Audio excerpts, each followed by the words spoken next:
इस क्वेश्चन में आपसे पूछा गया है कि इन चारों ऑप्शन में से किस को मिक्स करने के बाद आपको मिलेगा बेसिक बफर। तो बेसिक बफर का मतलब बेसिकली होता है कि आपके पास अल्टीमेटली एंड में वीक बेस होना चाहिए और साथ में उस बेस का क्या होगा, कटायन होना चाहिए।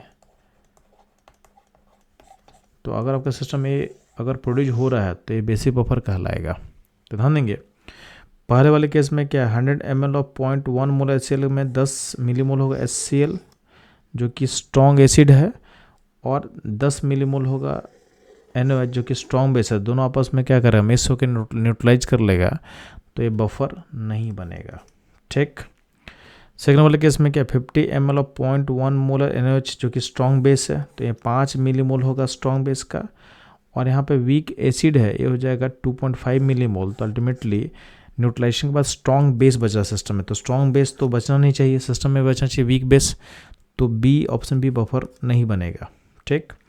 हम बात करते हैं ऑप्शन सी का। तो सी में ध्यान देंगे, आपके पास 10 मिलीमोल ऑफ वीक एसिड है एसिटिक एसिड और 10 मिलीमोल ऑफ स्ट्रॉन्ग बेस है, तो दोनों आपस में फुली रेट कर लेगा और ए हो जाएगा, ए बन जाएगा salt of weak acid strong base बच जाएगा। इसमें कोई भी वीक बेस तो बच नहीं रहा, तो ए आपका बफर ए भी नहीं बनेगा। ऑप्शन डी का हम बात करते हैं, तो डी में क्या है, आपके पास स्ट्रॉन्ग एसिड का मिलीमोल कितना है, तो स्ट्रॉन्ग एसिड का मिलीमोल आपके पास है 10 और वीक बेस का मिलीमोल कितना है 20।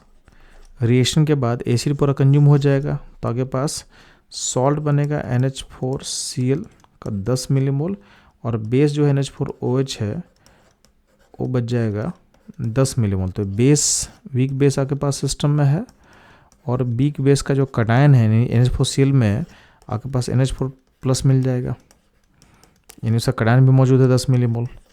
तो ये हमारे डेफिनेशन से मैच कर रहा है, यानी वीक बेस है उसका कटायन आपके पास मौजूद है। तो ये फॉर्म कब कर रहा है, ये फॉर्म कर रहा है ऑप्शन डी में। तो जो डी होगा, डी बेसिक बफर फॉर्म करेगा। तो इस क्वेश्चन का जो करेक्ट आंसर होगा ये होगा ऑप्शन डी। तो ये था इस क्वेश्चन का concept, analysis and solution. Move करते हैं हम लोग नेक्स्ट क्वेश्चन पे।